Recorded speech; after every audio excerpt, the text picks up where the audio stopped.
Welcome back to Shock Files. Right now, tensions in the Middle East are once again rising.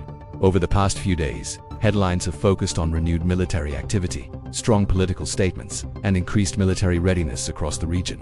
While situations like this are not new, what makes this moment different is the level of global attention and the question many people are quietly asking: could a regional conflict involving Iran, Israel, and the United States spiral into something much larger?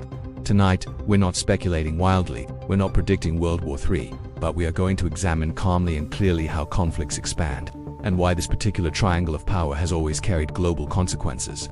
Because history shows us something important.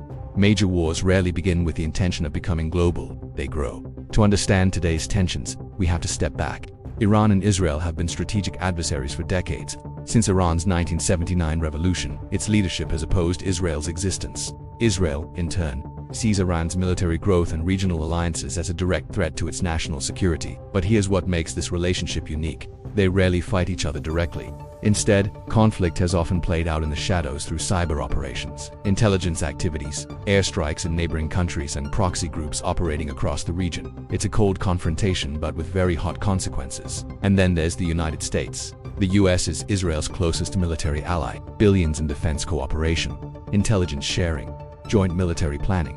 American forces stationed across the Middle East. At the same time, the US has had decades of tension with Iran, from sanctions to nuclear negotiations to regional proxy conflicts. So when tensions rise between Israel and Iran, Washington is never far from the equation.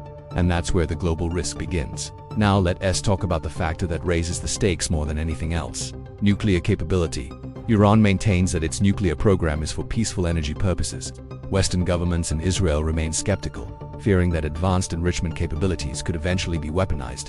Whether that outcome is imminent or not isn't the key issue here. The key issue is perception. If one side believes the other is approaching a nuclear threshold, pressure for preemptive action increases dramatically. And history shows us that wars often begin not because an attack has happened, but because leaders fear one is coming.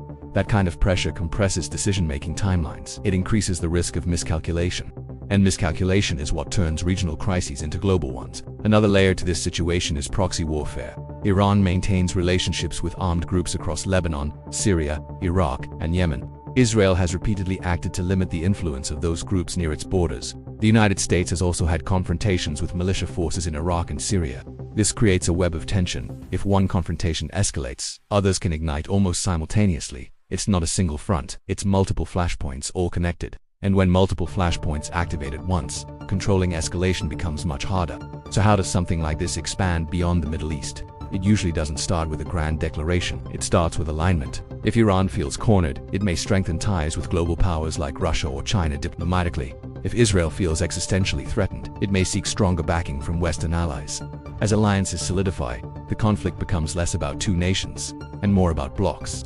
That's when the word regional starts to fade, and history gives us uncomfortable reminders of how quickly alliance systems can pull nations into wider war, even when they initially hoped to avoid it. But it's important to pause here. Global powers today understand the catastrophic cost of world war, especially in the nuclear age. There are diplomatic back channels. There are de-escalation mechanisms. There are economic pressures that discourage full-scale confrontation. Unlike the early 20th century, modern leaders operate under constant global surveillance economically, politically, and digitally, and that visibility acts as both a pressure point and a restraint. So while escalation is possible, it is not automatic. Still, there are warning signs analysts typically watch for: large-scale mobilization, closure of major shipping routes like the Strait of Hormuz, which handles a significant portion of the world's oil supply, direct strikes between state militaries rather than proxy groups, formal activation of defense treaties. Those signals matter more than rhetoric. Because rhetoric rises and falls, mobilization changes reality. For viewers in the United States, the impact of such a conflict wouldn't necessarily begin with soldiers on domestic soil. It would begin economically.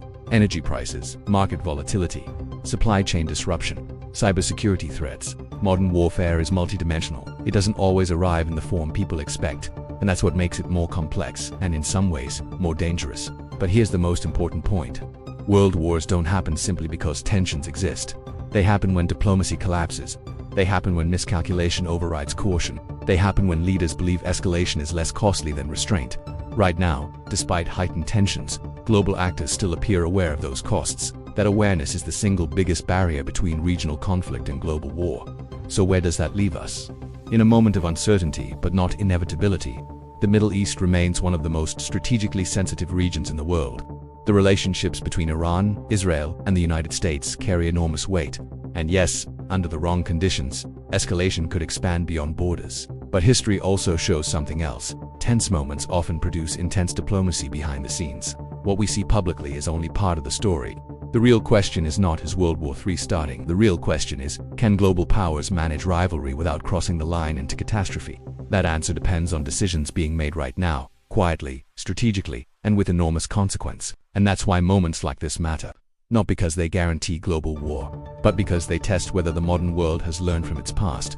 If you found this analysis helpful, subscribe to Shock Files, because understanding global risk isn't about fear, it's about awareness. And in uncertain times, awareness is power.